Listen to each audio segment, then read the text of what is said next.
खबर रमाकांत जी, आप बने रहिए, लौटूंगी आपके पास मैं एक बार फिर से। एक और ब्रेकिंग न्यूज अपने दर्शकों को बता देते हैं जो इस वक्त की मिल रही है। नीतीश कुमार को इंडिया और एनडीए दोनों से ऑफर, इसी पर हम चर्चा कर रहे थे। नीतीश को दोनों तरफ से डिप्टी पीएम बनाए जाने का ऑफर मिल गया है। नीतीश कुमार को इंडिया और एनडीए दोनों ने ऑफर दिया है। बोल, इसी की चर्चा हम कर रहे थे। दोनों हाथों में लड्डू, मैं वही कह रही थी कि इससे पहले जब स्टेट की बात होती है बिहार में तो नीतीश बाबू के दोनों हाथों में लड्डू होता था, लेकिन अब तो कद बढ़ गया है गार्गी जी नीतीश कुमार का। उनका तो कद बढ़ गया। He can now weigh, उन्हें कौन ज्यादा दे रहे हैं कौन कम दे रहे हैं, दोनों ने सेम ही ऑफर दिया है, दोनों ने सेम ऑफर दिया है। But it is not good for democracy. हम हंस रहे हैं, मैं अभी भी कह रही हूँ कि अभी भी कुछ थोड़ा सा बदल सकते हैं। बीजेपी के लिए बहुत ही जरूरी है कि 272 के ऊपर आए। ये लोकतंत्र के लिए सबसे जो है कि शानदार क्षण है। नहीं बीजेपी 10 साल में जो डेवलपमेंट हुआ ना। और राहुल जी बीजेपी से रमाकांत जी हमारे साथ हैं, उनसे सवाल ले लेते हैं। रमाकांत जी, क्या ये मजबूरी हो गई है कि नीतीश बाबू को ऑफर करना पड़ रहा है उप प्रधानमंत्री का पद? देखिए, गठबंधन के जब अंदर में आप होते हैं तो कौन किस चीज को ऑफर, बात ऑफर की नहीं है। बात यहाँ पर यह है जो कि कौन से पद के योग्य है, उस चीज को देखना होता है गठबंधन के अंदर में। और गठबंधन धर्म होता ही ऐसे ही है लोकतंत्र के अंदर में। नीतीश बाबू के अलावा और कोई गठबंधन में उप प्रधानमंत्री के योग्य नहीं है क्या? नहीं, मैं ये चीज नहीं कह रहा हूं जो कि कोई है या नहीं है, लेकिन विशेष अगर कोई किसी को पद दिया जा रहा है, मुझे लगता है जो कि विशेष अनुभव के आधार पर या विशेष। चलिए, मेरे से आशिफ इकबाल मेरे साथ जुड़ गए हैं। आशिफ, दोनों तरफ से ऑफर मिला है, दोनों हाथों में लड्डू हैं नीतीश कुमार के, कौन सा लड्डू खाएंगे? देखिए, बिल्कुल अबुल, आप जानते हैं बिहार को, आप भी जानते हैं और बहुत अच्छे से आपने तमाम चीज़ों को देखा है, समझा, जाना है।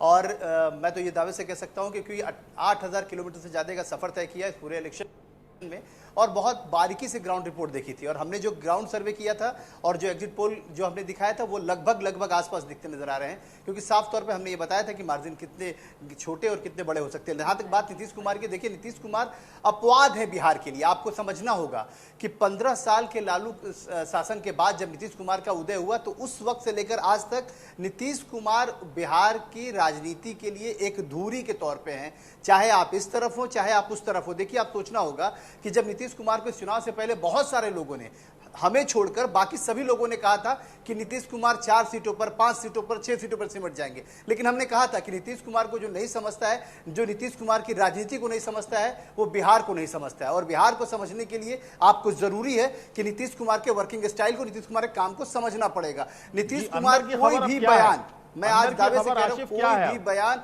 बिना सोचे समझे नहीं देते। उनको दोनों तरफ से, देखिए अबुल, उनको दोनों तरफ से लगातार कॉल किया जा रहा है। यहां तक कि सम्राट चौधरी जब मिलने जाते हैं तो वो ये कह देते हैं कि मुझे अभी लंच करना है, मैं लंच करने के बाद मिलूंगा आपसे, जबकि वो डिप्टी सीएम है बिहार के। लेकिन सम्राट चौधरी से उनकी मुलाकात नहीं होती है।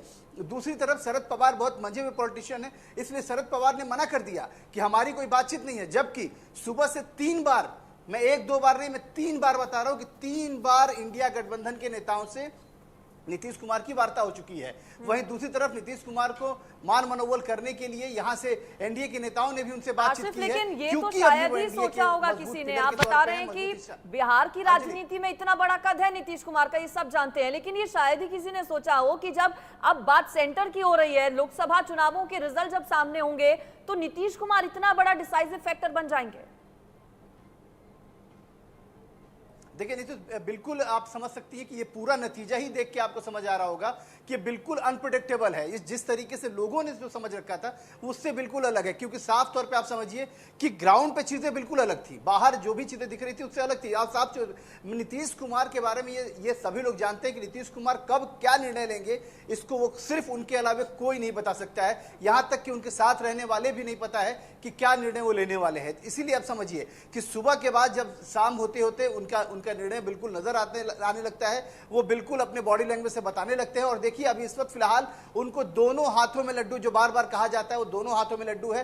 अब वो देखना चाहेंगे बार्गेन कैपेसिटी कितनी बड़ी होती है उनकी, ये सबके सामने है। अब वो देखेंगे कैलकुलेशन कि बिहार में किस तरह से एक्यूशन उनका बैठता है, और उसके बाद अगर सेंट्रल की तरफ वो मुखातिब होते हैं तो उनका किस तरह से एक्यूशन होगा। आप सोचिए ना कि अभी से 24 घंटे पहले नीतीश कुमार जब दिल्ली आए थे तो पहले उनका मिलने का कार्यक्रम प्रधानमंत्री से था, प्रधानमंत्री से उनकी बहुत औपचारिक मुलाकात हुई, उसके बाद अमित शाह से मिलना था, लेकिन वो मुलाकात नहीं हो पाई और सीधे नीतीश कुमार पटना पहुंच गए। तो ये कहीं ना कहीं से जो घटनाक्रम बदला है, इससे नीतीश कुमार की वजूद में इजाफा हुआ है और नीतीश कुमार अब बहुत कुछ सोचने समझने के बाद आसिफ, आप बता रहे हैं कि सम्राट चौधरी से उन्होंने मुलाकात नहीं की, इसके क्या मायने, क्या समझे, क्या कोई संकेत? देखिए इसीलिए क्योंकि अगर वो मुलाकात कर लेते, वो एक ट्वीट कर देते या फिर वो मुलाकात के बाद तस्वीरें बाहर आ जाती तो साफ हो जाता है कि इसका मतलब है कि नीतीश कुमार ने अपने दरवाजे बंद कर दिए इंडिया गठबंधन के लिए। लेकिन ऐसा मैसेज वो नहीं करने देना चाहते थे, वो नहीं दिखाना चाहते थे और नहीं अपने किसी लीडर को ये दिखाने की कोशिश करते नजर आ रहे हैं साफ तौर पर। इसीलिए नीतीश कुमार ने उनसे अभी मिलना जायज नहीं समझा, क्योंकि अब वो सम्राट चौधरी से बात नहीं करेंगे, अब वो बात प्रधानमंत्री नरेंद्र मोदी और अमित शाह से बात करेंगे। और इसीलिए इधर भी अगर बात करनी होगी तो वो अखिलेश सिंह से या तेजस्वी यादव से या फिर लालू यादव से बात नहीं करेंगे, अब वो राहुल गांधी और मल्लिकार्जुन खड़गे से बात करेंगे। ऐसे लेवल पे हैं वो इस वक्त उनकी बार्गेनिंग कैपेसिटी बहुत ज्यादा है, इसीलिए वो अपने अहमियत को समझते हुए समय का अहमियत नीतीश कुमार से बेहतर कोई नहीं जानता है। जेडीयू में क्या हलचल है? जेडीयू में जो बातचीत चल रही है पार्टी के अंदर, दो बातें हैं आशिफ, दो चीजों पर मैं आऊंगा। एक तो ये कि आप पूरे चुनाव आपने बिहार में कवर किया और बिहार की एक एक बात को आपने बड़े करीब बड़ी से खबर देखा। इस बीच एक और मिल रही है, अबुल बने रहिए, बड़ी खबर बता देते हैं जो मिल रही है इस वक्त। इलेक्शन ब्रेकिंग क्या है?